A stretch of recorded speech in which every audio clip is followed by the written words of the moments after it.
മസ്ജിദിൻ ബാങ്കൊലി കേട്ടുണരുന്ന പൈങ്കിളിയെ നീ ചൊല്ലാമോ മധുര തിരുമൊഴി ഖുർആൻ വാക്യം നൽകും നന്മകൾ പാടാമോ മുത്ത് മുഹമ്മദ് നബിയുടെ റൗള ചാരയണഞ്ഞിടുമോ എന്റെ മനസ്സിൽ ഹുബ്ബ് കരഞ്ഞ് പറഞ്ഞ് മടങ്ങി വന്നിടുമോ എന്റെ മനസ്സിൽ ഹുബ്ബ് കരഞ്ഞ് പറഞ്ഞ് മടങ്ങി വന്നിടുമോ മസ്ജിദിൻ ബാങ്കൊലി കേട്ടുണരുന്ന പൈങ്കിളിയെ നീ ചൊല്ലാമോ.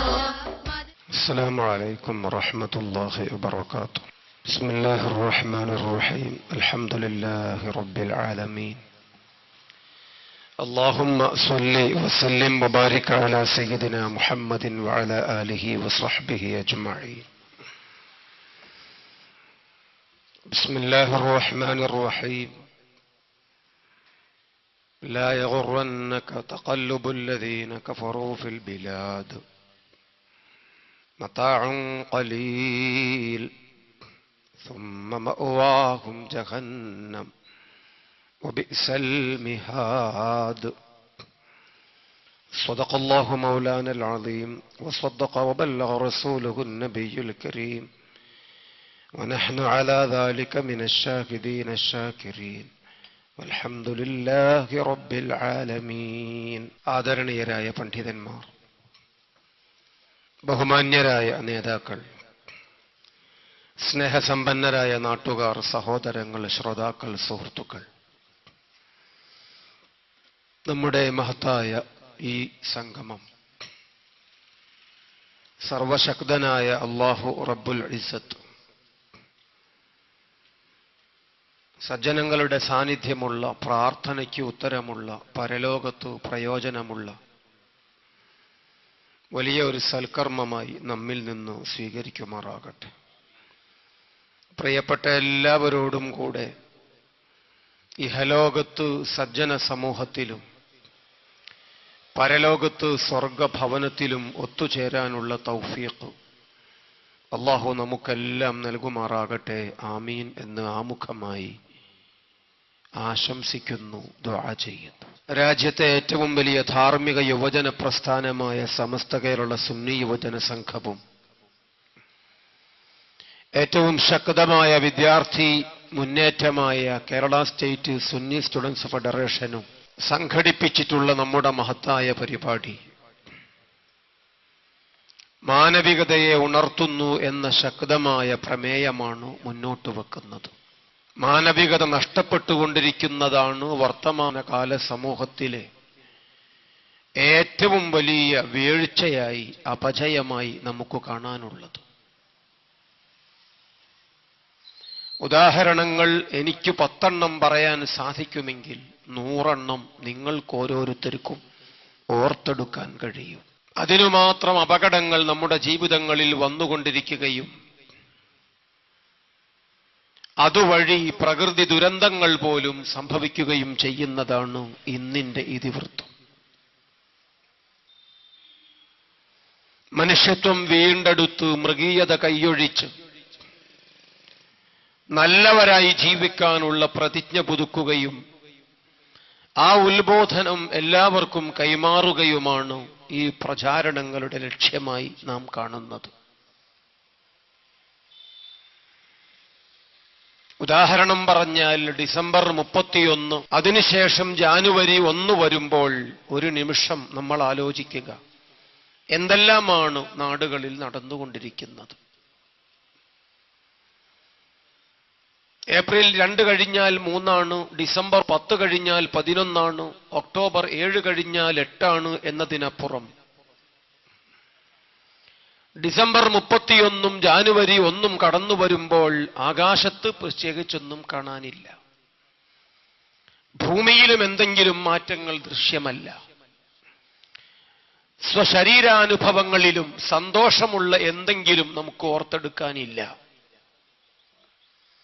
കണ്ണിന് കാഴ്ച കുറഞ്ഞു വരുന്നു, കൂടുന്നത് നമുക്കാർക്കും പറയാനാവുന്നില്ല. എന്തെങ്കിലുമൊക്കെ മാറ്റം ശരീരത്തിലുണ്ടെങ്കിൽ അത് സന്തോഷദായകമല്ല. കാതിന് ഘ്രാണശേഷി കുറഞ്ഞു വരികയാണ്. ശരീരത്തിന് രോഗവും ക്ഷീണവുമൊക്കെ വർദ്ധിച്ചു വരുന്ന അനുഭവം. എന്നിട്ടും എന്തോ കോള് കിട്ടിയ പോലെ, ലോട്ടറി അടിച്ചതുപോലെ, നിധി ലഭിച്ചതുപോലെ തെരുവിലിറങ്ങി കോപ്രായങ്ങൾ കാണിച്ചു കൂട്ടാൻ ആബാലവൃദ്ധം, വിശേഷിച്ചും മുസ്ലിം ഏരിയകളിലൊക്കെ വളരെ കൂടി വരുന്നത് സങ്കടകരമായ കാഴ്ചയാണ്. മയിലിനെ പോലെ ആടാനും കുയിലിനെ പോലെ പാടാനുമൊക്കെ ഈ അവസരം ഉപയോഗപ്പെടുത്തി ആട്ടവും പാട്ടവുമൊക്കെ പിന്നെ കൂത്താട്ടത്തിലേക്ക് വഴിമാറി പുലരുവോളം കള്ളുകുടിച്ച് എവിടെയെങ്കിലുമൊക്കെ കിറുങ്ങി നടന്ന് അല്പമെങ്കിലും ബോധമുള്ളവർ കുറെയൊക്കെ വിളിച്ചുകൂവി പണം ഒരുപാട് പൊട്ടിച്ചു കളഞ്ഞ് ഉടുമുണ്ടില്ലാതെ എപ്പോഴെങ്കിലുമൊക്കെ വീട്ടിലണഞ്ഞ് ദുരന്തങ്ങളിലേക്ക് ഓരോ ദിവസവും അതല്ലെങ്കിൽ ഓരോ വർഷവും ഈ ഗ്രാഫ് കൂടി വരുന്നത് സങ്കടകരമായ ഒരനുഭവം. ഡിസംബർ 31 ശേഷം ജാനുവരി വരുമ്പോൾ മനുഷ്യരിൽ പലരും ജാൻവറായിത്തീരുന്നു. പറഞ്ഞാൽ തന്നെ തെറ്റല്ല. ഉറുദുവിലും ഫാർസിയിലും പഹ്ലവിയിലും ഇറാനിയിലും സംസ്കൃതത്തിലും മറ്റ് പല ഭാഷകളിലും ജാൻവർ എന്ന വാക്കിന് മൃഗം എന്നർത്ഥം. മുംബൈയിലെ ജൂഹു തീരത്ത് കഴിഞ്ഞ വർഷം പുതുവത്സരാഘോഷങ്ങൾക്കിടയിൽ 80 ചെറുക്കന്മാർ കള്ളുകുടിച്ച് കൂത്താടി പാട്ടുപാടി തിമർത്തുല്ലസിക്കുമ്പോൾ 2 പെൺകുട്ടികൾ എങ്ങനെയോ അവിടെ വന്നുപെട്ടൊരനുഭവം പത്രങ്ങളിൽ വായിച്ചു. 2 പെൺകുട്ടികളെ കണ്ടപ്പോഴേക്ക് മതോന്മത്തരായ ചെറുക്കന്മാരെല്ലാം കൂടി പാഞ്ഞു വന്നെടുത്തു, ചാടി വീണു, കീറിപ്പറിച്ചു, എല്ലാം സംഭവിച്ചു. ജീവച്ഛവങ്ങളെപ്പോലെ അവസാനം ആ പെൺകുട്ടികൾ ആശുപത്രികളിലേക്ക് ആംബുലൻസുകളിൽ കൊണ്ടുപോകേണ്ടി വന്നു. ഇത് മനുഷ്യർ ചെയ്യുന്നതാണ്. മൃഗീയ ലോകത്ത് ഇതിന് സമാനതകൾ ഇല്ല എന്നാണ് ഞാൻ നിരീക്ഷിക്കുന്നത്. 2 പശുക്കിടാങ്ങളെ 80ഓളം മൂരിക്കുട്ടന്മാർ ഈ രൂപത്തിലൊന്നും കാണിച്ചു കൂട്ടുകയില്ല. മുംബൈയിലെ ജൂഹു തീരത്ത് സംഭവിച്ചു പോയതാണ്. അത് മലപ്പുറം കോട്ടപ്പറമ്പിലായാലും കോഴിക്കോട്ട് ബീച്ചിലായാലും തൃശൂരിന്റെ തീരപ്രദേശങ്ങളിൽ എവിടെയായിരുന്നാലും നിലവിട്ട് പെരുമാറുന്ന, മൃഗീയതയെ പുൽകുന്ന, മാനവികത മറന്നുപോകുന്ന ഒരു സമൂഹത്തിൽ ഇതും അതിലപ്പുറവും സംഭവിച്ചുകൊണ്ടിരിക്കുന്നു. പത്രങ്ങളിൽ ഓരോരോന്നും നമ്മൾ ഓരോ ദിവസവും കണ്ടുകൊണ്ടിരിക്കും. മൃഗീയതയാണ് ഓരോ ദിവസവും കൂടി വരുന്നത്. ആ മൃഗീയത നമ്മുടെ സമൂഹത്തിന്റെ മുഖച്ഛായ മാറ്റിക്കൊണ്ടിരിക്കുകയാണ്. ഉലൈക കൽ അൻആമി ബൽ ഹും അദൽ, മൃഗങ്ങളെപ്പോലെ അതിലും ദയനീയം, ലജ്ജാകരമാണ് ചിലരുടെയൊക്കെ അവസ്ഥ പരിശുദ്ധ ഖുർആൻ നിരീക്ഷിക്കുന്നുണ്ട്. നമ്മൾ ആലോചിക്കണം, ഡിസംബർ 31 ജാനുവരി കടന്നു വരുമ്പോൾ സന്തോഷിക്കാൻ എന്ത് ന്യായം? ഖബറിലേക്ക് ദൂരം കുറഞ്ഞു വരികയാണ്. മരണത്തിന്റെ മണിയച്ച കൂടുതൽ കൂടുതൽ അടുത്തടുത്തു വരികയാണ്. കണ്ണിന് കാഴ്ച കുറയുന്നു, കാതിന് കേൾവിശക്തി കുറയുന്നു, ശരീരത്തിൽ ആസകലം ക്ഷീണം പടരുന്നു. പള്ളിക്കുള്ളിൽ പണ്ട് മുസല്ലകളും പായകളും മതിയായിരുന്നു. ബാത്റൂമുകളിൽ യൂറോപ്യൻ സിസ്റ്റങ്ങളൊക്കെ സംവിധാനിച്ച പോലെ പള്ളിക്കുള്ളിലും ഒരുപാട് കസേരകളും യൂറോപ്യൻ മുസല്ലകളും. ഇപ്പോഴത്തെ അവസ്ഥയാണ്. സുന്ദരൻ മാംസപേശികളൊക്കെ വലിഞ്ഞു മുറുകി ആകപ്പാടെ വികൃതമായ അനുഭവമാണ് പ്രായം കൂടുമ്പോൾ നമുക്ക് പറയാനുള്ളത്. തക്കാളി കവിളുകളൊക്കെ നീരുപറ്റിയിട്ട് കൈതച്ചക്ക ആ രൂപത്തിലായി പോകുന്നത് സന്തോഷിപ്പിക്കാനുള്ള ന്യായമാണോ?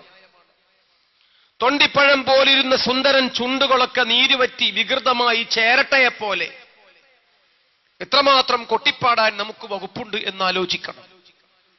പരിശുദ്ധ ഖുർആനിൽ മുസ്ലിംകളോട്, വിശ്വാസികളോട്, ബോധമുള്ളവരോട്, ചിന്തയുള്ളവരോട് അല്ലാഹു പറയുന്നു, ലാ യഗുറന്നക തഖല്ലുബുൽ ലദീന കഫറൂ ഫിൽ ബിലാദ്.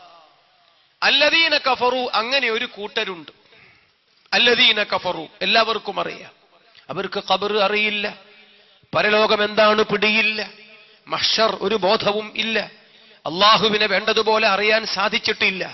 ലോകത്തിന്റെ മഹാഗുരു ത്വാഹ മുഹമ്മദുർ റസൂലുള്ളാഹി, അവിടുത്തെ വിശുദ്ധമായ മൊഴിമുത്തുകൾ വേണ്ടതുപോലെ ഒന്ന് അറിയാൻ, കേൾക്കാൻ അവസരം വന്നിട്ടില്ല. അങ്ങനെയുള്ള കുറച്ചുപേർ അവര് തുള്ളും, കുത്തിമറിയും, പാട്ടുപാടും, കോപ്രായങ്ങൾ എന്തും വിഹരിക്കും എവിടെ? അതു കണ്ട് പരലോകമുള്ളവർ, മഹ്ശറിനെ കുറിച്ച് ബോധമുള്ളവർ, വിശ്വാസമുള്ളവർ ഇവര് തരം താണുപോകുന്നത് എങ്ങനെ? അല്ലാഹുവിന്റെ ചോദ്യം. അല്ലദീന കഫറു, അവരുടെ വിഹാരം, ഫിൽ ബിലാദ്, ഒരുപാട് നാടുകളിൽ നിങ്ങൾ കാണും എന്നാണ് ഖുർആൻ പറയുന്നത്. കാണുകയില്ല എന്നല്ല, കാണാമല്ലോ. വീട്ടിന്റെ ബെഡ്റൂമിലിരുന്ന് നമ്മളിങ്ങനെ വലിയ സ്ക്രീനിലേക്ക് കണ്ണും നട്ട് നമ്മുടെ ബട്ടണുകൾ ഇങ്ങനെ മാറ്റി മാറ്റി നമർത്തിക്കൊടുത്താൽ എല്ലാം നമ്മുടെ മുമ്പിൽ തെളിഞ്ഞു കാണായി. ഹോങ്കോങ്ങിലേത്, ബാങ്കോക്കിലേത്, ന്യൂയോർക്കിലേത്, ബുഡാപെസ്റ്റിലേത്, ബുഖാറസ്റ്റിലേത്, എന്തും കളിയാണ്, ചിരിയാണ്, കൊട്ടിക്കലാശമാണ്, കുളിച്ചു കൂത്താടുകയാണ്, എന്തും കാണാം. എന്ത് കണ്ടാലും അല്ലദീന കഫറു, അവരെ പോലെ ആകുന്നത് അഹോ കഷ്ടം. കാരണം അല്ലാഹു പറയുന്നു മതാഉൻ ഖലീൽ, ഇവിടെ ഒരുത്തനെയും അധികമൊന്നും അല്ലാഹു വെച്ചു വാഴിക്കുകയില്ല. സമയമാകുമ്പോ എല്ലാവരും കടന്നുപോകും. വലിയ പോക്കിരി വേഷം കെട്ടിയവരെയൊക്കെ പടച്ചവൻ പീക്കിരിയായി കുളിപ്പിച്ചു കടത്തിയിട്ടുണ്ട്. ജഗജില്ലി, കൊലകൊല്ലി, ചിഹ്നം വിളിച്ചവരൊക്കെ അല്ലാഹു അവർക്ക് പാര പണിതു, വേല കൊടുത്തു. സമയമാകുമ്പോൾ അവർ ചരിത്രത്തിൽ പ്ലേ ബോയ്കളായി, പരിഹാസ്യ കഥാപാത്രങ്ങളായി അവർ തിരശ്ശീലയ്ക്കു പിന്നിലേക്ക് പിൻവാങ്ങി. താനേ കാറ്റടിക്കുമോ? ഇല്ല. കാറ്റടിക്കുന്നതൊക്കെ നമ്മൾ വിളിച്ചു വരുത്തുകയാണ്, കൊടുങ്കാറ്റും മറ്റും. ഡിസംബർ 31 തന്നെ കൊടുങ്കാറ്റടിക്കേണ്ടതുണ്ടോ? ഇല്ല. ഇത് താനേ അടിക്കുന്നതാണോ? അല്ല.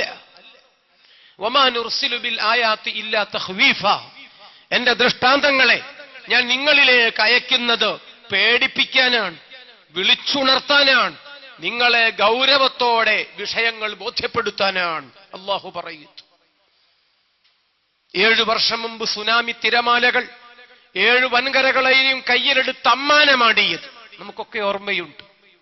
ഡിസംബർ 31 ലോകത്താസകലം തീരപ്രദേശങ്ങളിൽ പ്രിയപ്പെട്ടവരോടൊപ്പം ആവശ്യമുള്ള എല്ലാ കോപ്പുകളുമായി യുവതയും പ്രായമുള്ളവരുമൊക്കെ കൂത്താടാൻ ഒരുങ്ങി വന്ന നേരത്ത് ഭൂമിക്ക് പ്രസവവേദന. സുമാത്രയിൽ നിന്ന് സുനാമി യഥാ പൊട്ടിപ്പുറപ്പെട്ടു. 7 വൻകരകളെയും തമ്മിൽ കയ്യിലെടുത്ത് അമ്മാനമാടി.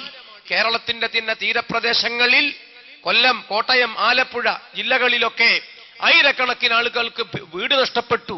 ഭവനരഹിതരായ അവർക്ക് റേഷൻ കാർഡ് കൊടുത്തോ ആവോ, അവരാരെയും ഇന്നും പുനരധിവസിപ്പിച്ചിട്ടില്ല. അവരുടെയൊക്കെ ആർത്തനാദങ്ങൾ ഇപ്പോഴും നമ്മുടെ കാടുകളിൽ മുഴങ്ങിക്കൊണ്ടിരിക്കുകയാണ്. ഭരണകൂടങ്ങൾ മാറി വന്നിട്ടുണ്ട്, ആർക്കും അധികമൊന്നും ചെയ്യാൻ സാധിച്ചിട്ടില്ല. ഇതാണ് കാര്യമെങ്കിൽ പ്രകൃതി ദുരന്തങ്ങൾ ഉണ്ടാകുമ്പോൾ ഒരു പേര് വെച്ചാൽ പിന്നെ നമ്മുടെ ഉത്തരവാദിത്തം കഴിഞ്ഞു. താനേ ഒരു പേര്. സുനാമി ഒരു പേരാണ്, കത്രീന ഒരു പേരാണ്. പേര് വയ്ക്കാനേ നമുക്കറിയുള്ളൂ, കൂടുതലൊന്നും നമുക്കൊന്നും ചെയ്യാൻ കഴിയില്ല. ഈ ഒരവസ്ഥ വെറുതെ ഉണ്ടാകുന്നതല്ല. വമാ നുർസിലു ബിൽ ആയാത്തി ഇല്ലാ തഖ്വീഫ അഫഅമിനു മക്റല്ലാഹ്. ഇങ്ങനെ ഉണ്ടില്ലാതെ ചാടിക്കളിക്കുമ്പോ, പുലരുവോളം കൂകി വിളിക്കുമ്പോ, തോന്നിവാസങ്ങൾ കാണിച്ചു കൂട്ടുമ്പോ ആരുണ്ടടാ ചോദിക്കാൻ? അരാജകത്വം നാട്ടിൽ നടമാടുമ്പോ ഇടയ്ക്ക് ഒരു കൊട്ട് പടച്ചവൻ വെച്ചു തരും. അതൊക്കെയേ സംഭവിക്കുന്നുള്ളൂ. എന്താണ് റബ്ബിനെ കുറിച്ച് നിങ്ങൾ കരുതിയത് എന്ന് പരിശുദ്ധ ഖുർആന്റെ ചോദ്യം. അള്ളാഹു നമ്മയൊക്കെ കാത്തുരക്ഷിക്കുമാറാകട്ടെ. ഫലാ യഅ്മനു മക്റല്ലാഹി ഇല്ലൽ ഖൗമുൽ ഖാസിറൂൻ. ഒരു ബോധവുമില്ലാത്തവർക്ക് മാത്രമേ അങ്ങനെ നിലവിട്ട് പെരുമാറാൻ സാധിക്കുകയുള്ളൂ. പരിശുദ്ധ ഖുർആൻ പറയുകയാണ്. അല്ലദീന കഫറു, അവര് ഒരു പക്ഷേ അങ്ങനെയായിരിക്കും. അത് കൂടുതലൊന്നും നാം പ്രതീക്ഷിക്കേണ്ടതുമില്ല. അവരെക്കാൾ മോശമായ ഒരു അവസ്ഥയിലേക്ക് തരം താണുപോകുന്നത് എന്തുമാത്രം സങ്കടകരം. ഉദാഹരണം, മരണ വീടുകളിലൊക്കെ ചെറിയ കുഞ്ഞുങ്ങൾ. വീട്ടിൽ എന്താ സംഭവിച്ചത് ആ കുഞ്ഞുങ്ങൾക്കറിയില്ല. ആ കുഞ്ഞുങ്ങൾ വലിയ സന്തോഷത്തിലാണ്, ഉന്മാദത്തിലാണ്, ലഹരിയിലാണ്. ആ കുഞ്ഞുങ്ങളുടെ മുഖത്തൊക്കെ നമുക്ക് വായിച്ചെടുക്കാൻ കഴിയും. ആ കുഞ്ഞുങ്ങൾ അകത്ത് കയറി സിസ്റ്റം ഓൺ ചെയ്ത് കമ്പ്യൂട്ടറുമായി സല്ലപിക്കുകയാണ്. ആ കുഞ്ഞുങ്ങൾ കൈകളിൽ മൊബൈലുകൾ പിടിച്ച് ട്യൂണുകൾ ആസ്വദിക്കുകയാണ്. ആ കുഞ്ഞുങ്ങൾ കരുതിയത് വീട്ടിലെന്തോ സൽക്കാരമാണ്, പാർട്ടിയാണ്, വലിയ സൽക്കാരം എന്തെങ്കിലും. റോഡിന്റെ ഓരത്ത് നിർത്തിയിട്ടിരിക്കുന്ന വാഹനങ്ങൾ കുഞ്ഞുങ്ങൾ ഇങ്ങനെ ഇനം തിരിച്ച് കണക്കെടുക്കുകയാണ്. സ്കോഡ 18, ഇന്നോവ 12 എന്നൊക്കെ പറഞ്ഞിട്ട് കുട്ടികൾ. പഴയ കാലത്താണെങ്കിൽ ആ കുട്ടികൾ ചോദിക്കും, ആ കുട്ടികൾ പാട്ടുപാടും, വിശറി വീശും, ബലൂണ് ഊതും, പട്ടം പറപ്പിക്കും, എന്തെല്ലാമോ പരിപാടികൾ. ഇടക്കകത്തേക്ക് കയറി വന്നിട്ട് ഐസ്ക്രീം ആയില്ലേ, പായസം എവിടെയെന്നൊക്കെ ചോദിച്ചു ഈ കുട്ടികളെ നിസ്സഹായതയും ആ കുട്ടികളുടെ ആ ദയനീയമായ അവസ്ഥയും അവർ വെളിപ്പെടുത്തുമ്പോൾ സത്യത്തിൽ അകത്തുള്ള ഉമ്മമാർ ചങ്കില് വേദന വിങ്ങുകയാണ്, കണ്ണുകളിൽ ഇരുട്ട് കയറുകയാണ്, അവർ ദുഃഖം കടിച്ചമർത്തുകയാണ്. അല്ലാ, ആ ചെറിയ കുട്ടി അടുത്ത ദിവസം അനാഥാലയങ്ങളിലേക്ക് എങ്ങോട്ടെങ്കിലും പോകണമല്ലോ പടച്ചോനെ. ഇത്ര ചെറുപ്പത്തിൽ അത് അനാഥയായി പോയല്ലോ തമ്പുരാനെ. അതിന്റെ ഉമ്മ വളരെ ചെറിയ പ്രായമുള്ളൊരു യുവതി, അല്ലാഹ് അവൾക്ക് വൈധവ്യം വന്നു ചേർന്നല്ലോ എന്നു പറഞ്ഞു എല്ലാവരും നെഞ്ചത്തൊഴിയുമ്പോ, കണ്ണീര് തുടക്കുമ്പോ, ഗദ്ഗതങ്ങൾ അടക്കാൻ പാടുപെടുമ്പോ കുട്ടികൾ എന്തറിഞ്ഞു വിഭോ? ഈ കുട്ടികൾ ഇങ്ങനെ ഒച്ച വെച്ച് കിലുക്കാൻ പെട്ടികളെ പോലെ ചിരിച്ചാർത്തുല്ലസിച്ച് വർണ്ണത്തുമ്പികളെ പോലെ പാറിപ്പറന്ന് നടന്ന് ചിത്രശലഭങ്ങളെ പോലെ കണ്ണുകൾക്ക് കൗതുകമായി എന്തെല്ലാം ഇതുപോലെ കുറെ പേര് പാടും, ചാടും, തൊള്ളും, കുത്തിമറിയും, ഖബറ്, പരലോകം, മഹ്ശറ് ഒന്നും ഓർമ്മയില്ല. അതേപോലെ അതിലും ഭീകരം ആയി പോകുന്നത് എന്തൊരു സങ്കടം വിശ്വാസികളോട് അള്ളാഹു ചോദിക്കുന്നു, പ്രിയപ്പെട്ട സഹോദരന്മാരെ. എന്നിട്ട് അള്ളാഹു പറയുന്നു, മതാഉൻ ഖലീൽ, ആരെയും ഞാൻ കുറെ ഒന്നും വെച്ച് വാഴിക്കുകയില്ല. ചെമ്മീൻ തുള്ളിയാൽ ചട്ടിയിലോളം, അതിനപ്പുറമൊന്നും ഒരുത്തനും പോവുകയില്ല. സുമ്മ മഅവാഹും ജഹന്നം, ഞാൻ പിന്നെ വേല കൊടുക്കും, അവർക്ക് പണി കൊടുക്കും, ഞാൻ അവരെ കുളിപ്പിച്ചു കിടത്തും, ഞാൻ സമയമാകുമ്പോ അവൻ ആവശ്യത്തിന് ജോലി കൊടുക്കും. അള്ളാഹു പറയുന്നു, നരകമെന്ന മഹാസങ്കേതത്തിലേക്ക് പിൻവാങ്ങിയ എത്രയെത്ര ആൾക്കാരെ നമ്മൾ കാണുന്നുണ്ട്. വഹാബ കുല്ലു ജബ്ബാരിൻ അനീദ്, പോക്കിരികളെയൊക്കെ പടച്ചവൻ വെട്ടിനിരത്തി. എത്രയെത്ര അനുഭവങ്ങൾ നമ്മുടെ മുന്നിൽ. ഫറോവ കടന്നു വരുന്നു, അവൻ ചെയ്തു കൂട്ടിയത് മൃഗീയതയാണ്, വാദിച്ചത് ദിവ്യത്വമാണ്. ദിവ്യത്വം വാദിച്ചു, മൃഗീയത ചെയ്തു കൂട്ടി. മൂസാ നബി അലൈഹിസ്സലാം മഹാപ്രവാചകൻ അവനോട് പറഞ്ഞു, മാനവികത, മാനവികത. മനുഷ്യനാണ്, അത് ഓർമ്മ വെച്ചോ, മൃഗമാകാൻ പാടില്ല. ശ്രദ്ധിച്ചോ, ദൈവം അമ്മാതിരി ബടായിയൊന്നും മനുഷ്യന്റെ വായിന്ന് വരാൻ പാടില്ല. ഒന്നിനും പറ്റാത്ത ഈ ഒരുത്തൻ ദൈവമോ? എന്തും മണ്ടത്തരമാണ് ഈ പറയുന്നത്. പൈപ്പിൽ വെള്ളമില്ല, ആ ദിവസം ദൈവത്തിന് കുളിക്കാനാവില്ല, മണത്തിട്ട് മറ്റാരും അടുക്കുകയുമില്ല. എന്തൊരു സങ്കടം. ഒന്നൽപ്പം വേദനയോടെ അമർത്തി തടവി കക്കൂസിലിരിക്കുകയാണ് കുറെ നേരം. ഒടുവിൽ എങ്ങനെയോ കഴുകിയെന്ന് വരുത്തി വന്നിട്ട് കൈ മണപ്പിച്ചു നോക്കുകയാണ്. ഈ അവസ്ഥയാണ്. പടായി കേട്ടാൽ ദൈവമാണ്, അതിലും അപ്പുറമാണ്. സങ്കടം തോന്നുന്നു പ്രിയപ്പെട്ട സുഹൃത്തുക്കളെ. ആ വീരവാദങ്ങൾക്കൊന്നും ഒരു പ്രസക്തിയുമില്ല. മേഘാലയ സംസ്ഥാനത്തിന് 5 മുഖ്യമന്ത്രിമാർ. ഈയിടെ നമ്മൾ പത്രങ്ങളിൽ വായിച്ച പരിഹാസകരമായൊരു വാർത്ത. ഒരു സംസ്ഥാനത്തിന് ഒരു മുഖ്യമന്ത്രിയെയാണ് ജനങ്ങൾ തെരഞ്ഞെടുക്കുന്നത്, MLA-മാർ തെരഞ്ഞെടുക്കുന്നത്. പക്ഷേ പാർട്ടിയിലെ ഏമാന്മാരെമ്പാടും കാണും.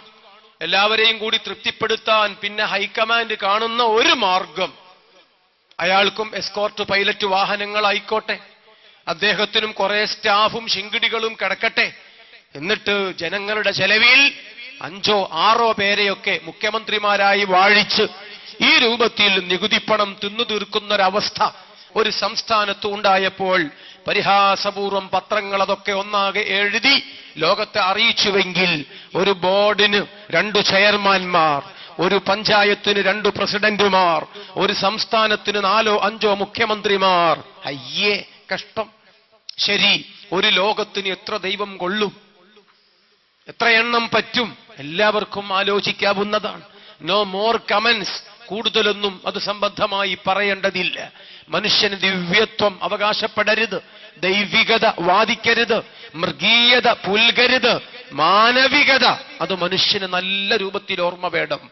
അത് പറഞ്ഞുകൊണ്ടേയിരുന്നു പ്രവാചകന്മാരെല്ലാവരും. ഒടുവിൽ ബഹുമാനപ്പെട്ട ഹബീബ് മുഹമ്മദ് മുസ്തഫ സ്വല്ലല്ലാഹു അലൈഹി വസല്ലമ തങ്ങളും. ചരിത്രത്തിന്റെ ദശാസന്ധികളിൽ നമ്മൾ കാണുന്ന ഒരുപാട് മഹാപ്രവാചകന്മാരുണ്ട്.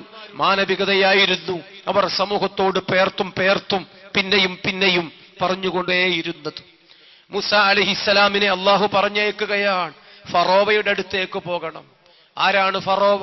ആരോ പറഞ്ഞു ഫറോവയോട്, അധികാരത്തിന് വെല്ലുവിളി വരുന്നു ചില കുഞ്ഞുങ്ങൾ, അവർ നിന്നെ ഒരുപക്ഷെ ചോദ്യം ചെയ്തേക്കും. ഇസ്രായേലി സമൂഹത്തിലെ കുഞ്ഞുങ്ങളെ മുഴുവനും, ആൺകുട്ടികളെ മുഴുവനും തെരഞ്ഞുപിടിച്ച് കാലും കയ്യും കൂട്ടിപ്പിടിച്ച് പാറപ്പുറത്ത് തലയടിച്ച് പൊട്ടിച്ച് കൊന്നുകളഞ്ഞ ഫറോവ മൃഗീയതയെ ചെയ്തിട്ടുള്ളൂ. യുഖത്തിലൂന അബ്നാഅഹും വയസ്തഹ്യൂന നിസാഅഹും, സ്ത്രീകളെ കൂട്ടം കൂട്ടമായി ക്യാമ്പുകളിൽ കൊണ്ടുപോയി പീഡിപ്പിക്കുക, കുഞ്ഞുങ്ങളെ തലയടിച്ച് പൊട്ടിച്ച് കൊല്ലുക, ചെയ്തത് മുഴുവനും കാബാലികത, നിഷ്ഠൂരത, ഫറോവയുടെ പ്രവർത്തനങ്ങൾ. ആ ഫറോവയോട് വേദമോദാൻ, മാനവികത പറയാൻ അള്ളാഹു നിശ്ചയിച്ചു. മൂസ അലൈഹിസ്സലാമിനോട് അള്ളാഹു പറഞ്ഞു, നിങ്ങൾ അവനെ പോയി ബോധവൽക്കരിക്കണം. മൂസ അലൈഹിസ്സലാം പറഞ്ഞു, പടച്ച തമ്പുരാൻ, എനിക്ക് ഇത്തിരി സംസാരിക്കാൻ തടസ്സമുണ്ട്. എന്റെ ഒരു സഹോദരൻ നല്ല പ്രഭാഷകനാണ്, ടോക്കറ്റീവ്, വാചാലമാണ് സംസാരം. മൂപ്പരെ കൂടി കിട്ടിയാൽ വഅഖി ഹാറൂൻ ഹുവ അഫ്സഹു മിന്നീ, ഈ ശബ്ദം ഒറ്റപ്പെട്ടു പോകരുത്, ഇതറിയാതെ പോകരുത്, ഇതാരും ശ്രദ്ധിക്കാതെ പോകരുത്. ഒരു നല്ല പ്രഭാഷകന്റെ സഹായം ബോധവൽക്കരണത്തിന് ആവശ്യമെങ്കിൽ ആ പ്രവാചകൻ, അതെ, അദ്ദേഹം കൂടി വരട്ടെ. ഹാറൂൻ അലൈഹിസ്സലാമിന് അള്ളാഹു നുബുവത്ത് നൽകി, റിസാലത്ത് നൽകി. അള്ളാഹു മൂസാ നബിയോടൊപ്പം പറഞ്ഞേക്കുകയാണ്. മൂസാ നബിയോടൊപ്പം പറഞ്ഞേച്ചു. എവിടെ എത്തി? അള്ളാഹു പറയുന്നു, ഖൂലാ ലഹു ഖൗലൻ ലയ്യിനൻ ലഅല്ലഹു യതദക്കറു ഔ യഖ്ശാ. ഫറോവ കുട്ടികളെ കൊന്ന കാബാലികനാണ്, വല്ലാതെ ദ്രോഹിച്ചവനാണ്, ചിഹ്നം വിളിക്കുന്ന ആ ഒരു കൊറ്റയാൻ കൊലയാളി. അവൻ നന്നായി കൂടുന്നുണ്ടോ? ലഅല്ലഹു യതദക്കറു യഖ്ശാ, മൂരാച്ചി നന്നായി കൂടുന്നുണ്ടോ? ബോധവൽക്കരണം നിങ്ങളെ ജോലിയാണ്. നന്നായാലോ ഫറോവയെ നന്നാക്കാനാണ് മൂസാ നബി അള്ളാഹു പറഞ്ഞേക്കുന്നതെങ്കിൽ നമുക്കാരോടാ പ്രസംഗിച്ചുകൂടാത്തത്? ആരെയാണ് ഒഴിവാക്കാനുള്ളത്? ഒരാളെ ഒഴിവാക്കാനില്ല. ലഅല്ലഹു യതദക്കറു യഖ്ശാ, നന്നായാലോ? ഉത്തരവാദിത്തം അതാണ്.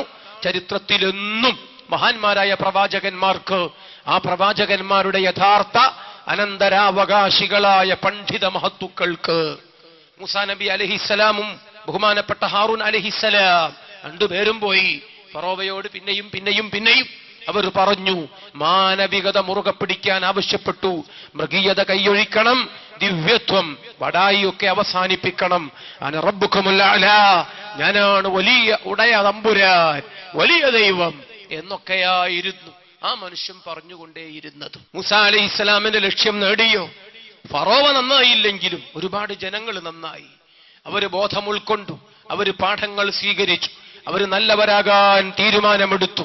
മൂസാ അലൈഹിസ്സലാം വലിയ ഒരു ജനതയെ തനിക്ക് ചുറ്റുമുണ്ടാക്കിയെടുത്തു. അള്ളാഹു പറഞ്ഞു, സമയമായി, ഇനി പോകാനുണ്ട്, ഒരു മഹത്തായ യാത്ര. ആ യാത്ര പോകണം. അതിന് ഈ മിസ്ർ പറ്റില്ല. മെസപ്പൊട്ടോമിയയിൽ നിന്നും ഈജിപ്തിൽ നിന്നും ഇവിടെ നിന്നുമല്ല പോവുക. നിങ്ങൾക്ക് പോകാനുള്ളൊരു യാത്ര. ആ യാത്ര അക്കരയ്ക്കാണ്, അപ്പുറത്ത് പലസ്തീൻ, അങ്ങോട്ട് പോകണം എന്ന് അള്ളാഹുവിന്റെ ഉത്തരവ്. മൂസാ നബി അലൈഹിസ്സലാം അതാ വരുന്നു അനുയായികൾക്കൊപ്പം. മഹത്തായ മാനവികതയുടെ ആ വലിയ ചൈത്രയാത്ര.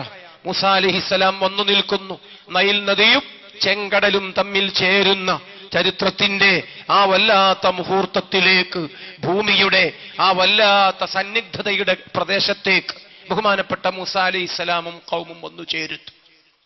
അള്ളാഹു പറയുന്നു, അക്കരേക്ക് പോവുക. കപ്പലില്ല, ഒരു ഭാഗത്ത് കടൽ, മറുഭാഗത്ത് നദി, അഴിമുഖം, തമ്മിൽ ചേരുന്ന ഇടം, തുള്ളിക്കളിക്കുന്ന തിരമാലകൾ മാത്രം. മൂസാ അലൈഹിസ്സലാമിന്റെ കൈവശം കപ്പലില്ല, ബോട്ടുകളില്ല, തോണികളില്ല, മരപ്പലകകൾ ഇല്ല, ചങ്ങാടം ഒന്നുമില്ല, വാഴപ്പിണ്ടി പോലും സംഘടിപ്പിക്കാൻ സാധിച്ചിട്ടില്ല.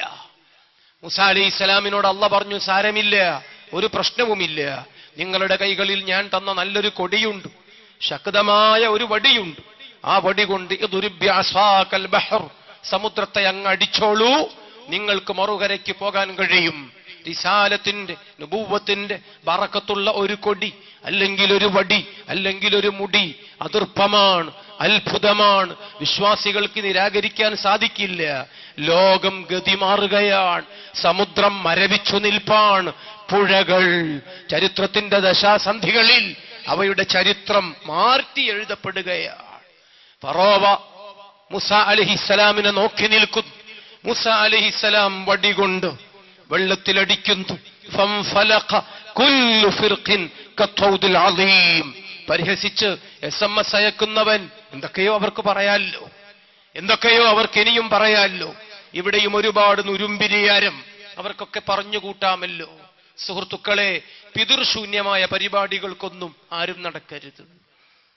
മൂസ അലൈഹിസ്സലാം ബഹുമാനപ്പെട്ട ആ പ്രവാചകൻ വടികൊണ്ട് സമുദ്രത്തെ അടിച്ചപ്പോൾ കാരിരുമ്പ് മതിലുകൾ പോലെ, കരിങ്കൽ ഭിത്തി പോലെ രണ്ടു ഭാഗത്തും വെള്ളം മാറി നിന്നു. പരിശുദ്ധ ഖുർആൻ.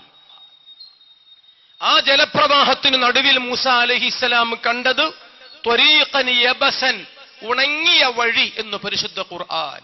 റോഡ് നന്നാകണോ? വെള്ളം ഒലിച്ചു പോകണം. എന്നിട്ട് റോഡ് എപ്പോഴും ഉണങ്ങിക്കാണണം. ആ റോഡ് ഗതാഗത യോഗ്യമായിരിക്കും.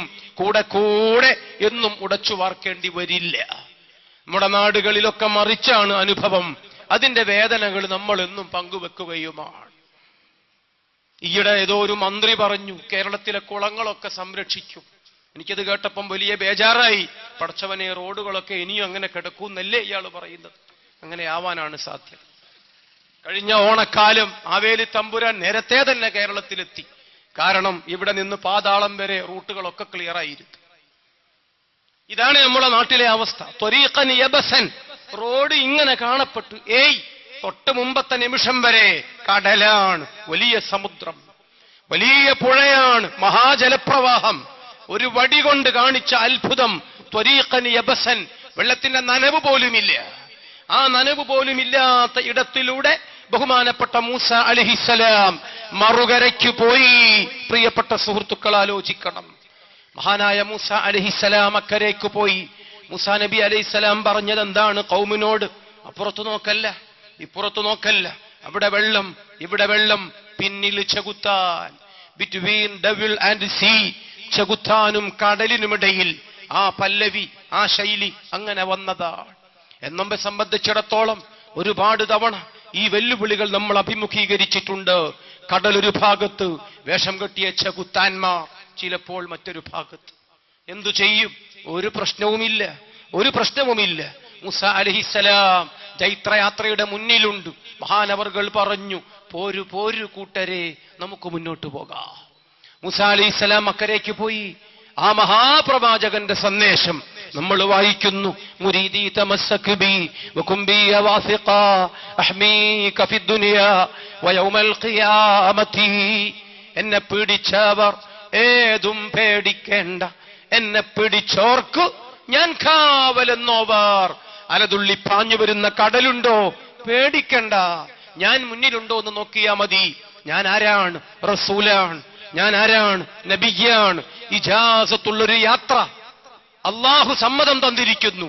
എന്തിനു പേടിക്കണം? പോരു പോരു കൂട്ടരെ. ബഹുമാനപ്പെട്ട സയ്യിദുനാ മൂസ അലൈഹിസ്സലാം അക്കരേക്ക് മാനവികതയുടെ മഹത്തായ ചൈത്രയാത്ര മൂസ അലൈഹിസ്സലാമിന്റെ നേതൃത്വത്തിൽ. ഇതാണ് മഹത്തുക്കളുടെ മാർഗവും ശൈലിയും.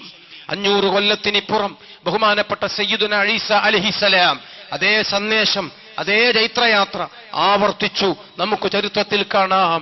ഗോലാൻ കുന്നുകളിലേക്ക് ജോർദാനിൽ നിന്ന്, ജോർദാൻ നദിയും മറികടന്ന് ബഹുമാനപ്പെട്ട റൂഹുല്ലാഹി ഈസ അലൈഹിസ്സലാം മഹാപ്രവാചകൻ പോകുന്നു വെള്ളത്തിനു മുകളിലൂടെ. ഈസ അലൈഹിസ്സലാം പറഞ്ഞു, താഴെ വെള്ളം, നോക്കരുത്, നോക്കരുത്. മുന്നിൽ ഞാനുണ്ടോ? അത് നോക്കിയാ മതി. എന്റെ തല മുന്നിൽ ഉയർന്നു കാണാം. എന്റെ കൂടെ പോരുക. ഞാൻ ആരെയാണ്? ദൈവമല്ലെങ്കിലും, ദൈവത്തിന്റെ മകനല്ലെങ്കിലും, ദൈവത്തിന്റെ പ്രതിപുരുഷനല്ലെങ്കിലും ദൈവത്തിന്റെ പ്രവാചകനാണ്, ഇജാസത്തുള്ളയാളാണ്, റിസാലത്തും നുബുവ്വത്തും. അതുകൊണ്ട് ഒരു പ്രശ്നവുമില്ല. വെള്ളത്തിന് മുകളിലൂടെ ഞാൻ അക്കരയ്ക്ക് പോകും, നിങ്ങളും എന്റെ കൂടെ പോരും. ഇതാണ് മഹത്തുക്കള ശൈലി. അവിടെയാണ് മുറുകെ പിടിച്ചവർക്കുള്ള ഗുണവും. അള്ളാഹു ആ കൂട്ടത്തിൽ നമ്മെ ഉൾപ്പെടുത്തി തരട്ടെ. നമ്മൾ ഒരു SMS കണ്ട് പേടിക്കില്ല. നമ്മുടെ ആരുടെ തിട്ടൂരങ്ങൾക്കും ഇക്കാലം അത്രയും വഴങ്ങിയിട്ടും ഇല്ല. ബഗ്ദാദിൽ ഉറങ്ങുന്ന ഷെയ്ഖ് അബ്ദുൽ ഖാദിർ മുതൽ കുണ്ടൂരിൽ ഉറങ്ങുന്ന ഷെയ്ഖ് അബ്ദുൽ ഖാദിർ വരെ നമ്മോട് പറഞ്ഞത് ഇതാണ്. മുരീദി തമസ്സക് ബി വകുംബി വാസിഖാ. എന്നെ പിടിച്ചവർ ഏതും പേടിക്കണ്ട, എന്നെ പിടിച്ചോർക്ക്, ഞാൻ കാവലെന്നോവർ സയ്യിദുന മൂസ അലൈഹിസ്സലാം, ഈസ അലൈഹിസ്സലാം, മുഹമ്മദ് മുസ്തഫ സ്വല്ലല്ലാഹു അലൈഹി വസല്ലം സംഭവാമി യുഗേ യുഗേ. ചരിത്രം പിന്നെയും ആവർത്തനങ്ങൾ, പ്രകമ്പനങ്ങൾ ഇവിടെ സൃഷ്ടിച്ചുകൊണ്ടിരിക്കുന്നു. അതാണ് നമ്മൾ കണ്ടുകൊണ്ടിരിക്കുന്നത്. മൂസ അലൈഹിസ്സലാം അക്കരെ പോയപ്പോ ഫറോവ പറയുന്നു, നമുക്കൊരു യാത്ര നടത്താം, പോകാം. ആലോചിച്ചു നോക്കണം, ഫറോവ വലിയ ആളാണ്, വലിയ ആളാണ് അയാൾക്ക് അധികാരമുണ്ട്. ശിങ്കിടികടമ്പാടും മഹാസൈന്യങ്ങൾ, വിശാലമായ ഭൂപ്രദേശം, നൈൽ നദി ഒന്നാകെ അങ്ങനെയും. ഇതൊക്കെ ഉണ്ടായിട്ട് വിനാശകാല വിപരീത ബുദ്ധി അയാൾക്ക് അപ്പോഴങ്ങനെയാ തോന്നിയത്, നമുക്കും പോകാം എന്ന് പറഞ്ഞു. എന്തു ചെയ്യും? മുഖ്യമന്ത്രിമാര് ഖനിയിലിറങ്ങി മാനം കെട്ടാൽ, വലിയ ആൾക്കാർ നടുവിലിറങ്ങി വഷളായിപ്പോയാ എന്തു ചെയ്യും? ആരും ഇങ്ങനെയൊന്നും തരം താണു പോകാൻ പാടില്ല. ഫറോവ വെള്ളത്തിലിറങ്ങി അല്ല, നടുവിൽ കണ്ട ആ പാതയിലേക്ക് ഇറങ്ങി നിന്നു. കുഴപ്പമൊന്നും പറ്റിയില്ല. സമയമായപ്പോ നടുവിലെത്തിയപ്പോൾ അള്ളാഹു ബെല്ലടിച്ചു. പെട്ടെന്ന് വെള്ളം തമ്മിൽ കൂടിച്ചേരുന്നു. ഇനി എന്താണ് അവസ്ഥ? ഫറോവ കുമിളകൾ എണ്ണുകയാണ് വെള്ളത്തിൽ. വെള്ളം വന്നാ പിന്നെ അതാണ് അവസ്ഥ കേട്ടോ. ആർക്കും ഒന്നും പിടിച്ചാൽ കിട്ടൂല. കെട്ടൊന്നു പൊട്ടിയാൽ പിന്നെ ഉമ്മൻ ചാണ്ടിയില്ല, പൊലടിച്ചി തലൈവി ഇല്ല, ആർക്കും നിലനിൽപ്പില്ല. എല്ലാവരും ആലോചിക്കുന്നത് നല്ലതാണ്. മാനവികത ഓർമ്മ വേണം. 30 ലക്ഷം ജനങ്ങളെ ജീവിതം, 45 ലക്ഷം ജനങ്ങളുടെ വസ്തുവകകൾ, 4 കോടിയോളം ജനങ്ങളുടെ ആത്മാഭിമാനം, എല്ലാം എല്ലാവരും ഓർക്കേണ്ടതാണ്. പലരും അത് മറന്നുപോയി എന്ന സങ്കടം മാനവികതയുടെ സന്ദേശയാത്രക്കിടയിൽ നമുക്ക് ഓർമ്മപ്പെടുത്തേണ്ടി വരികയാണ്. പ്രിയമുള്ള സഹോദരന്മാരെ, സുഹൃത്തുക്കളെ, എന്തിനു പറയണം? ഞാൻ ഒറ്റ വാക്ക് പറഞ്ഞോട്ടെ. 30 ലക്ഷം ജനങ്ങളുടെ ജീവൻ വല്ല വിലയും ആരെങ്കിലും കണ്ടോ എന്നൊരു ചെറിയ സങ്കടത്തിന്റെ ചോദ്യം. പ്രിയപ്പെട്ട സഹോദരന്മാരെ, മുല്ലപ്പെരിയാർ ഡാമിന് വല്ലതും സംഭവിച്ചാൽ താഴെ ഒരു ഡാമുണ്ട്. ആ ഡാം എല്ലാം കൂടി താങ്ങിയാൽ വലിയ കുഴപ്പമില്ല. സഹുവിന്റെ സുജൂദാണ്, അതുകൊണ്ട് ജബ്റ് ചെയ്താൽ സാരമില്ല. അവിടെ കൂടി വല്ലതും സംഭവിച്ചാൽ പിന്നത്തെ കഥ എന്താണ്? മൂവാറ്റുപുഴ അവിടെ ഉണ്ടാവില്ല. ആലുവ മഹാനഗരം അവിടെ കാണില്ല. അറബിക്കടലിന്റെ വെനീസ്, 1000 ആണ്ടുകളുടെ കഥ പറയുന്ന കൊച്ചി മഹാനഗരത്തിന്റെ അവശിഷ്ടങ്ങൾ അറബിക്കടലിന്റെ മറ്റേ അറ്റത്ത് പോയി അന്വേഷിച്ചാൽ മതിയാകും. അതാണ് അവസ്ഥ. ഇടുക്കിയിൽ നിന്നാണ് കരണ്ടൊക്കെ വരുന്നത്. ഇലക്ട്രൂസും പാനൂസും ഇല്ലാത്ത ഒരു ലോകത്തേക്ക് നമ്മുടെ നാട് ആ രൂപത്തിൽ വലിച്ചിഴക്കപ്പെടും. ആരെങ്കിലും ഓർത്തോ? ഇല്ലേ? ചിന്തിച്ചു നോക്കുക. ഒന്നും ആരും ഇതുവരെ ചെയ്തിട്ടില്ല എന്നതാണ് സത്യം. കുറെ സ്കൂൾ കുട്ടികളെ കൊണ്ട് വെയിൽ കൊള്ളിച്ചു, വേറൊന്നും നടന്നില്ല. സ്കൂൾ വിദ്യാർത്ഥികളെ കൊണ്ടുപോയി വെയിൽ കൊള്ളിച്ചു, വേറെ ഒന്നും എവിടെയും നടന്നിട്ടില്ല. അതൊരു സങ്കടമായി അവശേഷിക്കുകയാണ്. രാഷ്ട്രീയക്കാരൻ വോട്ടിന്റെ ഭാഷയിൽ മാത്രം ചിന്തിച്ചു, ചോരയുടെ ഭാഷയിൽ ചിന്തിച്ചില്ല, കണ്ണുനീരിന്റെ ഭാഷയിൽ ചിന്തിച്ചില്ല, മുലപ്പാലിന്റെ മണം നമ്മൾ ആരും കാണിച്ചില്ല. അതാണ് പ്രശ്നം. തമിഴ്നാട്ടിൽ വോട്ട് മാത്രം ഓർമ്മയുള്ള വൈക്കോല് തിന്നുന്ന കുറെ നേതാക്കന്മാരുണ്ട്. നമ്മളെ നാട്ടിലെ ആൾക്കാർ ഇവിടെ വെള്ളമുള്ള സ്ഥലമാണ്, വൈക്കോല് തിന്നേണ്ട കാര്യമില്ല. എന്നിട്ട് എന്തിനാ വൈക്കോല് തിന്നാൻ പോയത്? 2 ഇല തിന്നാ പോരെ? ചപ്പാത്തി അവിടെ എല്ലാം കൂടി ഉപവാസം ഇരുന്നവരൊക്കെ എഴുന്നേറ്റ് പോയി.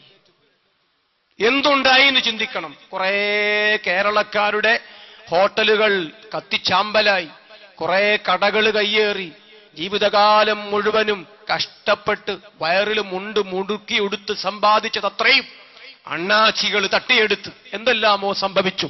രാഷ്ട്രീയക്കാരൻ വെറുതെ ബഹളം വെച്ചതുകൊണ്ട് കിട്ടിയ നേട്ടം.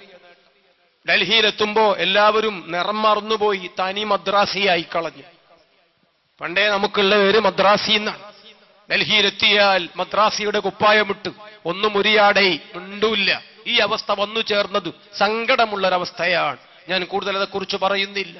നമ്മുടെ പ്രധാനമന്ത്രി അദ്ദേഹം പോവുകയാണ്. എങ്ങോട്ട്? റഷ്യയിലേക്ക് പോയി. ടു റഷ്യ തിരക്കിട്ട് പായുമ്പോ വിമാനത്താവളത്തിൽ വെച്ചൊരു ചെറിയ പത്രസമ്മേളനം. പത്രക്കാര് കാത്തു നിൽക്കുമ്പോൾ മൂപ്പര് പറഞ്ഞു, പലസ്തീനും ഇസ്രായേലും തമ്മിൽ എന്തോ പ്രശ്നമുണ്ട്, ആ പ്രശ്നം ചർച്ചയിലൂടെ പരിഹരിക്കേണ്ടതാണ്. സാധുവാണ്, നല്ല മനുഷ്യൻ. 75 കൊല്ലമായി ഇസ്രായേലും പലസ്തീനും തമ്മിലുള്ള കച്ചറ. അത് പരിഹരിക്കാൻ എന്താ പരിഹാരം? ചർച്ച ചെയ്ത് പരിഹരിക്കണം. സ്വാലിഹായ മനുഷ്യൻ, നല്ല അഭിപ്രായമാണ് അദ്ദേഹം പറഞ്ഞത്. പക്ഷെ അദ്ദേഹം പറയേണ്ടിയിരുന്നു. പറഞ്ഞോ? നിങ്ങൾ കേട്ടോ? ഉമ്മൻചാണ്ടിയും പൊലർച്ചി തലേവിയും കൂടി കുത്തിയിരുന്ന് അതൊന്ന് ചർച്ച ചെയ്യണം എന്ന് മൂപ്പര് പറഞ്ഞിരുന്നെങ്കിൽ അത് പറയാനുള്ള ആഫിയത്ത് അദ്ദേഹത്തിന് ഉണ്ടാകട്ടെ എന്ന് നമ്മൾ ദുആ ചെയ്യുക. നമുക്ക് വേറെ എന്തു ചെയ്യാൻ കഴിയും? ഞാൻ കൂടുതൽ പറയുന്നില്ല. വെള്ളം വന്നാൽ ഫറോവയുടെ അവസ്ഥ, ആരുടെയും അവസ്ഥ കുമിളകൾ എണ്ണുകയാണ്. ഡാം പൊട്ടിയാൽ പിന്നെ ഒന്നും പറയാനാവില്ല. അള്ളാഹു കാക്കട്ടെ.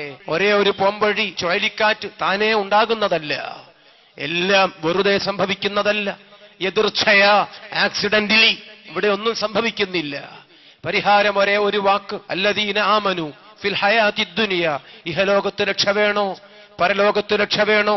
അൽ ഖൗലു സാബിത്, പ്രാർത്ഥന, ലാ ഇലാഹ ഇല്ലല്ലാഹ്. അടച്ചവനെ അനുസരിച്ച് ജീവിക്കുകയാണെങ്കിൽ എന്നും പൊട്ടാതെ പിടിച്ചു നിർത്താൻ പടച്ചവന് സാധിക്കും. വീരവാദമല്ല, വെറുതെ പറയുകയല്ല. മറജൽ ബഹ്റൈനി യൽതഖിയാൻ, അറ്റ്ലാന്റിക്കിന്റെ ആഴങ്ങളിൽ നമുക്ക് കാണാം ചിലയിടങ്ങൾ ഉപ്പുവെള്ളവും ശുദ്ധജലവും തമ്മിൽ നൂൽ ബന്ധം പോലും ഇല്ല, പക്ഷേ രണ്ടും രണ്ടായി തന്നെ നിലനിൽക്കുന്നു. ഒരു കെട്ടുമില്ല, ഒരതിരുമില്ല, ഒരു മറയുമില്ല.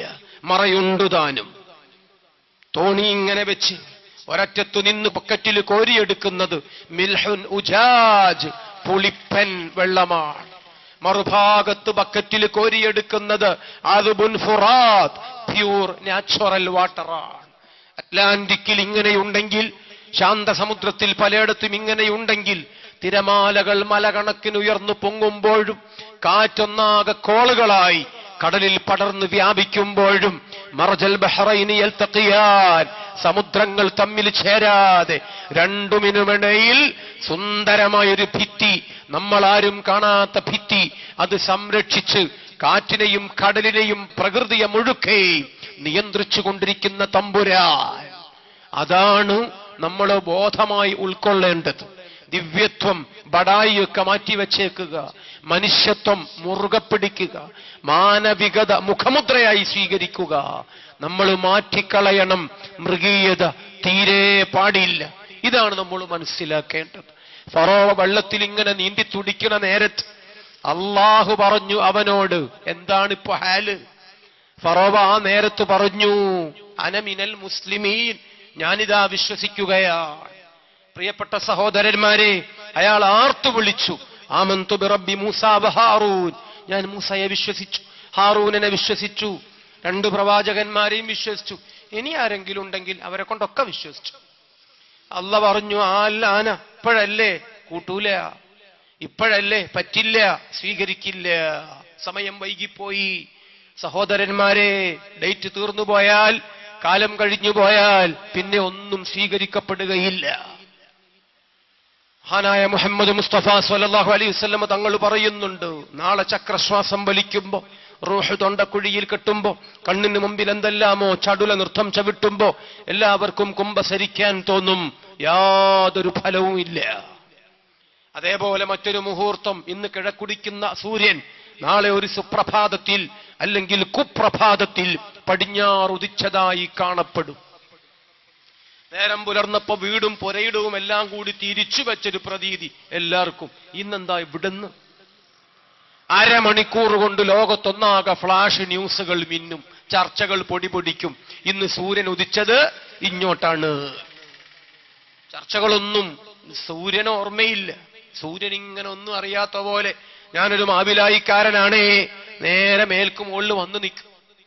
എന്നിട്ടൊന്നും അറിയാത്ത പോലെ സൂര്യൻ പിന്നോട്ട് പടിഞ്ഞാറേക്ക് തന്നെ പോയി അവിടെ തന്നെ അസ്തമിക്കുമെന്ന് മുഹമ്മദ് മുസ്തഫ. ഭൂമിയുടെ മറുപുറത്ത് 2 രാത്രിയിലേറെ, 3 രാത്രിയോളം സമയം ജനങ്ങൾ കണ്ണ് കാത്തിരിക്കുകയാണ്. പകലോൻ എവിടെ പോയി? കാണുകയില്ല. ഭൂമി ഉരുണ്ടതാണ്, സംക്രമണം ഇങ്ങനെ നടക്കുകയാണ്. മുഹമ്മദ് മുസ്തഫ സ്വല്ലല്ലാഹു അലൈഹി വസല്ലം വ്യക്തമായി പഠിപ്പിച്ചതാണ്, കിഴക്കുദിക്കുന്ന സൂര്യൻ പടിഞ്ഞാറുദിക്കുന്ന സമയം വന്നാൽ ഇനി ആർക്കും മെമ്പർഷിപ്പ് കിട്ടിയിട്ട് കാര്യമില്ല. മെമ്പർഷിപ്പ് ഒന്നും ഇനി സ്വീകരിക്കുകയില്ല. ഇനി നേരത്തെ നല്ലവരല്ലാത്തവർ പുതുതായി എന്തെങ്കിലും ചെയ്യുന്നത് കൊണ്ട് പ്രയോജനമില്ല. ഇതാണ് സംഭവിക്കുന്നതെങ്കിൽ ഫറോവ വെള്ളത്തിൽ കിടന്നിങ്ങനെ ചക്രശ്വാസം വലിക്കുമ്പോ ആമന്തു ബിറബ്ബി മൂസ വ ഹാറൂൻ പറഞ്ഞു, അന മിനൽ മുസ്ലിമീൻ, ആർത്തു വിളിച്ചു. അള്ളാഹു പറഞ്ഞു, നീ എന്തെല്ലാമോ ചെയ്തു കൂട്ടിയിട്ടുണ്ട്, അവസരം നഷ്ടപ്പെട്ടു, മിണ്ടിപ്പോകരുത്. ഫറോ വെള്ളത്തിൽ കിടക്കുന്ന നേരം സുഹൃത്തുക്കളെ അള്ളാഹു പറഞ്ഞു, ഫൽയൗമ, ഇന്നത്തെ ദിവസം ഏതാണോ നിനക്ക് ഓർമ്മയുണ്ടോ? ജഗജില്ലിയാണവൻ, കൊലകൊല്ലിയാണവൻ, ചിഹ്നം വിളിച്ചു നടന്ന ഒറ്റയാനാണവൻ, ദൈവം ഞാൻ തന്നെയാണെന്ന് ബഹളം കൂട്ടിയ മനുഷ്യൻ. ഇന്നത്തെ ദിവസം നിനക്ക് ഓർമ്മയുണ്ടോ? മുഹറം 10, വർഷത്തിലെ ആദ്യത്തെ മാസം. ഞാനും ഒന്ന് ന്യൂ ഇയർ ആഘോഷിക്കട്ടെ. അല്ലാഹ് പറഞ്ഞു നിന്നോട്, ഫറോവയോട്, എന്താ പറയുന്നത്? നീ കടലിൽ ആണ്ടുപോവുകയില്ല, ചളിയിൽ പുതഞ്ഞു പോവുകയില്ല, തീരങ്ങളിൽ അടിഞ്ഞുകൂടി നിന്നെ ഏതെങ്കിലും കുറുക്കനും കോഴിയും പട്ടിയും ഒന്നും കൊത്തിവലിക്കില്ല. നിന്നെ കടലിന് നടുവിൽ കൊമ്പൻ വമ്പൻ സ്രാവുകൾ, ഡോൾഫിനുകൾ, തിമിംഗലങ്ങൾ വെട്ടി വിഴുങ്ങുകയുമില്ല. നിന്റെ ശരീരം ഇവിടെ കിടക്കും, ഇവിടെ വെച്ചുകൊണ്ടിരിക്കും, നൂറ്റാണ്ടുകൾക്കു ശേഷം കണ്ടെടുക്കപ്പെടാൻ. ലിതകൂന ലിമൻ ഖൽഫക ആയ, ലോകാവസാനം വരെ ഉള്ള ജനങ്ങൾക്ക് പാഠമാകാൻ നിന്നെ ഞാൻ കസ്റ്റഡിയിലെടുക്കുന്നു. പടച്ചവൻ ഫറോവയോട് പറഞ്ഞ വാക്ക് പാലിച്ചുവോ ഇല്ലേ? നേരം പുലരുവോളം കൂകി വിളിക്കുന്നവർ ആലോചിക്കണം. പടച്ചവനെ മറന്ന് പള്ളികളിൽ പോലും തോന്നിവാസം പ്രസംഗിക്കുന്നവർ ആലോചിക്കണം. വൈകുന്നേരമായ വീട്ടു പോകാനുള്ള വഴി അറിയില്ല, മുണ്ട് അരയിൽ നിൽക്കുന്നില്ല, ഉടുമുണ്ട് റോഡിലാണ്, കിശയിലുള്ളതൊക്കെ ചിതറിക്കടപ്പാണ്. മൃഗങ്ങൾക്കൊപ്പം ഈ രൂപത്തിലായി പോകുന്നവരുണ്ടെങ്കിൽ ചിന്തിക്കണം. ഫറോവ അള്ളാഹു അവന് പണി കൊടുത്തോ? വാക്കു പാലിച്ചുവോ? പടച്ചവൻ അവനെ എന്തു ചെയ്തു? ആലോചിച്ചു നോക്കുക നല്ലവണ്ണം. ഒരാളും മരിച്ചാൽ എന്താ സംഭവിക്കുന്നത്? എല്ലാവരും കൂടി കുളിപ്പിച്ച് പുതപ്പിച്ച് നിസ്കാരം നിർവഹിച്ച് കുഴിയെടുത്ത് അയാളെ കൊണ്ടുപോയി സംസ്കരിക്കുകയാണ്. പിന്നെ കുറച്ചു ദിവസം കഴിഞ്ഞപ്പോ എന്തോ ഒച്ചപ്പാട്. ആരോ പറഞ്ഞു ഇത് സ്വാഭാവിക മരണമല്ല, ഇത് മക്കളോ മരുമക്കളോ തല്ലിക്കൊന്നതാ. സംഭവിക്കാം. അങ്ങനെ വരുമ്പോ കലക്ടറും ഉത്തരവും ഒക്കെയായി വന്നിട്ട് പറഞ്ഞു പള്ളിക്കാട് തോണ്ടണം, ഖബറ് മാന്തണം. ഒടുവിൽ മാന്തി 10 ദിവസം കഴിഞ്ഞ കാണുന്നത് 10 എല്ലുകളും 10 കോടി പുഴുക്കളുമാണ്, വേറെ ഒന്നും കാണില്ല. ഇവിടെ 3000 കൊല്ലം പഴക്കമുള്ളൊരു ഡെഡ് ബോഡി ഒന്നും നശിക്കാതെ പടച്ചവൻ ഉപ്പിലിട്ട് വെച്ചിരിക്കുന്നു.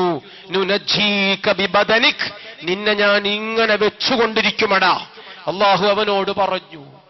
ഈ പ്രദേശത്തെ അങ്ങാടിയിൽ ഉണക്ക മത്സ്യം എവിടെ കിട്ടും, വെറ്റിലയും പുകലയും ഒക്കെ എവിടെ കിട്ടുമെന്ന് ആലോചിക്കുന്ന പ്രായമുള്ള മുറുക്കുന്ന ആൾക്കാരൊക്കെ അവിടെ പോയി നോക്കുമ്പോൾ ഒരു മണക്കുന്ന ഏരിയ, കൊട്ടയിൽ വളച്ചു വെച്ചിരിക്കുന്നു ഉണക്കലേട്ട, കീറിയ സ്രാവിന്റെ പൊളികളും കഷണങ്ങളും. ഇതുപോലെ വലിയൊരു തമ്പുരാനെ, അയ്യേ സങ്കടം, കിടക്കുന്ന കണ്ടില്ലേ? ഇവനെ പടച്ചവൻ കുളിപ്പിച്ചു കിടത്തി, ഉപ്പിലിട്ട് വെച്ചു. അല്ലാഹു, കാലം എത്രയായി സുഹൃത്തുക്കളെ? കാണാത്തവരുണ്ടോ? അറിയാത്തവരുണ്ടോ? വിവരം കേൾക്കാത്തവരുണ്ടോ? സകലരും കണ്ടിട്ടുണ്ട്. വെബ്സൈറ്റുകളിൽ, ചാനലുകളിൽ. മ്യൂസിയത്തിൽ പോകണമെന്നില്ല, ഈജിപ്ത് പോകണമെന്നില്ല. വേൾഡ് ഹെറിറ്റേജ് സീരീസ്, ലോകത്തിന്റെ പൈതൃകത്തിന്റെ പട്ടികയിൽ ഒന്നാമത്തേതെന്താണ്? അത് ഇതാണ് സാധനം. ഇതാണ് ഈജിപ്തിലെ സൂക്ഷിക്കപ്പെട്ട ഡെഡ് ബോഡികൾ. ഈ ഡെഡ് ബോഡികൾ നമ്മോട് കഥ പറയുന്നുണ്ട്. കേൾക്കാത്തവരുണ്ടോ? അറിയാത്തവരുണ്ടോ? ആരും അറിയാത്തവരില്ല. അതാ വരുന്നു ടിൻഡുമോൻ. ഉള്ള ഫലിതമെല്ലാം കൂടി പറയാൻ നമ്മൾ ആ കുട്ടിക്ക് കരാറ് കൊടുത്തിരിക്കുക. ടിൻഡുമോന്റെ ഫലിതം വീട്ടിൽ വെച്ച് ചോദിക്കുന്നു, ഡാഡി ഈജിപ്റ്റ് പോയിട്ടുണ്ടോ? ഡാഡി പറഞ്ഞു ഇല്ല, ഡാഡി ഈജിപ്റ്റ് പോയിട്ടില്ല. ടിൻഡുമോൻ ചോദിക്കാന്, ഡാഡി ഈജിപ്തിലൊന്നും പോയിട്ടില്ലെങ്കിൽ ഡാഡിക്ക് പിന്നെ ഈ മമ്മിനെ എവിടുന്നാ കിട്ടിയത്? മമ്മി ഈജിപ്തിലാണുള്ളത്. അറിയാത്തവരില്ല. കുട്ടികൾക്ക് പോലും അറിയാം. ടിൻഡുമോനൊക്കെ അറിയാം. മമ്മി ഈജിപ്തിൽ സൂക്ഷിക്കപ്പെട്ടിട്ടുള്ള പുരാതന ഡെഡ് ബോഡികൾ. ആ ഡെഡ് ബോഡികൾ കുറെ കഥ പറയുന്നുണ്ട്. നോബൽ സമ്മാനങ്ങൾക്ക് 1 തവണ നാമനിർദ്ദേശം ചെയ്യപ്പെട്ട മോറിസ് ബുഖായി എന്ന ശാസ്ത്രജ്ഞൻ, അദ്ദേഹം ഈജിപ്തിലേക്ക് പോയി ആ ഡെഡ് ബോഡികളെ പഠിച്ചു. അദ്ദേഹം പറഞ്ഞു, certainly he is the real person. ഇയാളാ മറ്റേ ആള് തന്നെയാണ്. മോശെ പ്രവാചകന്റെ പ്രതിയോഗിയായി ചരിത്രത്തിലുള്ള റംസീസ് 2ാമന്റെ മകൻ മുംഫത്താഹ്, റംസീസ് 3ാമൻ, അവനാണിത് സാധനം. കാലനിർണയം ഇവിടെ നടക്കും. ആർക്കും കാലം നിർണയിക്കാൻ കഴിയും. ജാംബവാന്റെ കാലത്തെ ഫോസിലുകൾ ഉണ്ടെങ്കിൽ അതിന്റെയൊക്കെ സമയം നിർണയിക്കുന്നതിന് ഐസോട്ടോപ്പിക് പരീക്ഷണ സംവിധാനങ്ങൾ നിലവിലുള്ള കാലം. ഇത് അയാൾ തന്നെയാണ്. മുൻഫത്താഹ് ഇബ്നു റംസീസ് അസാനി, റംസീസ് രണ്ടാമന്റെ മകൻ, റംസീസ് മൂന്നാമൻ, അവനാണ് ഇത് കക്ഷി. ഇയാളുടെ മുങ്ങി മരണം ബൈബിളിലുണ്ട്, പഴയ പുതിയ നിയമങ്ങളിലൊക്കെയുണ്ട്. പക്ഷേ ഇവനെ പടച്ചവൻ കുളിപ്പിച്ചു കിടത്തിയത്, ഉപ്പിലിട്ട് സൂക്ഷിച്ചത്, ലോകത്തിന്റെ നെറുകയിൽ കെട്ടിത്തൂക്കിയത് ഒരു വേദത്തിലും പറഞ്ഞിട്ടില്ല. ഇതാ ഖുർആൻ പറഞ്ഞിരിക്കുന്നു. ദിവ്യത്വം പരിശുദ്ധ ഖുർആൻ, ദൈവികത ഖുർആൻ തെളിയിക്കുന്നു. കാലത്തോട് സംവദിക്കുന്ന ഗ്രന്ഥമാണിത്. ജൂതനായ മോറിസ് ബുഖായി അന്നു മുതൽ മുസ്ലിമാണ്, ഇസ്ലാമിക വിശ്വാസിയാണ്. പ്രിയപ്പെട്ട സുഹൃത്തുക്കളെ, എന്റെയൊക്കെ നാടുകളിൽ, കോഴിക്കോടൻ ഗ്രാമങ്ങളിൽ തേങ്ങ വെട്ടി ഉണക്കിയിട്ട് കൊപ്രയും വെളിച്ചെണ്ണയും ഒക്കെ ഉണ്ടാക്കുന്ന കർഷകന്മാർ, തേങ്ങായുടെ മുറികൾ കാക്ക എടുത്തുകൊണ്ടു പോകാതിരിക്കാൻ ഒരു ചെറിയ പരിപാടി, ചകിരി കരിച്ചിട്ട് ഒരു പൊളി അവിടെ എടുത്ത് നാട്ടി വയ്ക്കും. എന്നാ പിന്നെ കാക്ക അങ്ങോട്ടൊന്നും വരില്ല. പണ്ടത്തെ കഥയാണ്. ഇപ്പോഴത്തെ കാക്കാമാരൊന്നും അങ്ങനെയല്ല. കാക്കാന്ന് പറഞ്ഞ കറുത്ത പക്ഷിയൊന്നും ഇല്ല. ഇപ്പോ പിന്നെ ഏതെങ്കിലും ഒരു കാക്കായെ എങ്ങനെയെങ്കിലും പിടികൂടി അതിന്റെ ചിറകെങ്കിലും അവിടെ എങ്ങനെ കാണിച്ചാൽ പിന്നെ അങ്ങോട്ടൊന്നും വരില്ല കാക്കകളൊന്നും. ഇതേപോലെ ഒരു പരിപാടി അള്ളാഹു ചെയ്തു വെച്ചിരിക്കുന്നു. കാണുന്നില്ലേ ആ ഡെഡ് ബോഡി? അള്ളാഹു ചെയ്തു വെച്ച പരിപാടിയാണ്. വഹാബ കുല്ലു ജബ്ബാരിൻ അനീദ്, എല്ലാ പോക്കിരികൾക്കും പടച്ചവൻ ഓരോരോ പണി കൊടുത്തിട്ടുണ്ട്. അറിയാത്തവരുണ്ടോ? കാണാത്തവരുണ്ടോ? ഞങ്ങളിതൊന്നും അറിഞ്ഞിട്ടില്ലായിരുന്നു എന്ന് സോറണ്ട. സോറി പറയാൻ ആരെയും സമ്മതിക്കില്ല. എക്സ്ക്യൂസ് പറയാൻ അവസരമില്ലാത്ത രൂപത്തിൽ എല്ലാം പടച്ചവൻ വ്യക്തമായി നമ്മോട് പറഞ്ഞു തരുന്നുണ്ടെങ്കിൽ പരിശുദ്ധ ഖുർആനിലെ സൂറത്തു യൂനുസിലെ 91-ാമത്തെ വചനം, ആ വചനത്തിലാണ് ഫറോവയോട് അള്ളാഹു പറഞ്ഞത്, നിനക്ക് ഞാനിതാ ഒരു പണി തരുന്നു എന്ന കാര്യം. അള്ളാഹു വാക്കു പാലിച്ചു. നുനജ്ജീക ബിബദനിക്, നിന്റെ ശരീരത്തെ ഞാൻ ഇങ്ങനെ വെച്ചുകൊണ്ടിരിക്കും. ഇമാം ബുഖാരി സഹീഹുൽ ബുഖാരിയിൽ ഉദ്ധരിച്ചത് കാണാം.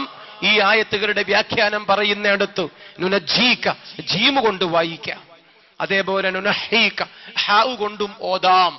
നുനഹീക എന്ന് ഓതിയാൽ അപ്പോൾ അതിന്റെ അർത്ഥം നജഅലുക അലാ നാഹിയത്തിൻ, നിന്നെ ഞാനൊരു അരിക്കാക്കും എന്ന് പടച്ചവൻ, നിന്നെ ഞാൻ മൂലക്കിരുത്തും എന്നാണ് അള്ളാഹു പറയുന്നത്. ചെയ്തോ ഇല്ലേ? ഉവ്വോ ഉണ്ടോ? ആർക്കാണ് മനസ്സിലാകാൻ സാധിക്കാത്തത്? ഇത് വലിയൊരു പോക്കിരിക്ക് അള്ളാഹു കൊടുത്തതാണ് എന്റെ പ്രിയപ്പെട്ട സഹോദരന്മാരെ. അതുകൊണ്ട് കള്ളുകുടിച്ച് കൂത്താടുക, തോന്നിവാസങ്ങൾ എന്തെങ്കിലും കാണിച്ചു കൂട്ടുക, ആഭാസങ്ങൾ കൊണ്ട് നാട് കുഴച്ചു മറിഞ്ഞ് എന്തെല്ലാം നമ്മുടെ നാടുകളിൽ സംഭവിച്ചുകൊണ്ടിരിക്കുന്നു. നമ്മൾ ചിന്തിക്കണം, നമ്മൾ നന്നാകണം, നമ്മൾ ഉണരണം. നമ്മൾ ഒന്നും തിരിയാത്ത മറ്റു ചിലരെ പോലെയൊന്നും ആകാൻ പാടില്ല. അവരെക്കാൾ കഷ്ടമായി പോകുന്ന സങ്കടങ്ങളാണ് നമ്മുടെ നാടുകളിൽ ഇപ്പോൾ ആവർത്തിക്കപ്പെടുന്നത്. മറ്റു മതസ്ഥരെ എന്തിനു കുറ്റം പറയണം? മറ്റു നാട്ടുകാരെ എന്തിനു കുറ്റം പറയണം? തൃശൂരിന്റെ ഗ്രാമപ്രദേശങ്ങളിൽ സൗമ്യയുടെ ആ പാവം പെൺകുട്ടിയുടെ കണ്ണുനീര് പടർന്നല്ലോ. ഗോവിന്ദച്ചാമിയോട് നാട് മുഴുവനും പ്രതികരിച്ചല്ലോ. അയാൾക്ക് വധശിക്ഷ വിധിച്ചപ്പോ കേരളം ഒന്നാകെ തുള്ളിച്ചാടി ആർത്തുവല്ലോ. നമുക്കതൊക്കെ ചെയ്യാൻ അവകാശമുണ്ടോ സഹോദരന്മാരെ? ബംഗാളി പെൺകുട്ടി പാവപ്പെട്ടൊരെണ്ണം 1-2 ബന്ധുക്കൾക്കൊപ്പം തന്നെ കേരളത്തിന്റെ ഗ്രാമങ്ങൾക്കിടയിൽ സഞ്ചരിക്കുമ്പോ ഞാൻ എന്തിനു കൂടുതൽ പറയണം? മലയാളി, കൊലയാളി പേര് പറയാൻ നാണം തോന്നുന്നു. ആ ബംഗാളി പെൺകുട്ടിയെ കടന്നുപിടിച്ച് കൂട്ടമായി മാനഭംഗപ്പെടുത്തി ലോറിയിൽ നിന്ന് പുറത്തേക്ക് തള്ളിയിട്ട് കുടുംബാംഗങ്ങളെയൊക്കെ വിഷമോ കള്ളോ കുടിപ്പിച്ചിട്ട് ഇതൊക്കെ ചെയ്തു തീർത്തത് മലയാളിയാണ്. നമ്മൾ അന്വേഷിക്കണം, നമ്മൾ അറിയണം. നമ്മുടെ സമുദായത്തിന്റെ പേര് അതാണ് നമ്മൾ പത്രങ്ങളിൽ അച്ചടിച്ചു കാണുന്നത്. ലജ്ജിക്കുക, നാണിക്കുക. മനുഷ്യൻ നാറിയാൽ ഇതിനപ്പുറവും മനുഷ്യന് ചേരും. അതാണ് അവസ്ഥയെങ്കിൽ എന്താണ് നമുക്ക് സംഭവിച്ചത് നമ്മൾ ആലോചിക്കണം.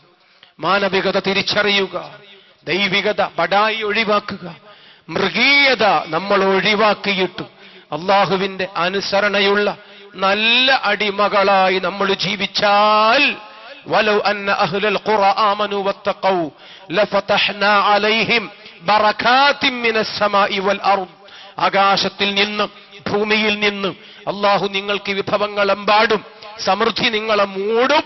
നിങ്ങൾക്ക് ധന്യത കൈവരും. നിങ്ങളെ അല്ലാഹു ബറക്കത്ത് തന്ന് അനുഗ്രഹിക്കും. പരിശുദ്ധ ഖുർആൻ. അല്ലാഹു നമ്മെ അനുഗ്രഹിക്കുമാറാകട്ടെ. അല്ലാഹു നമ്മളെ സജ്ജനങ്ങളെ കൂട്ടത്തിൽ ഉൾപ്പെടുത്തി തരട്ടെ.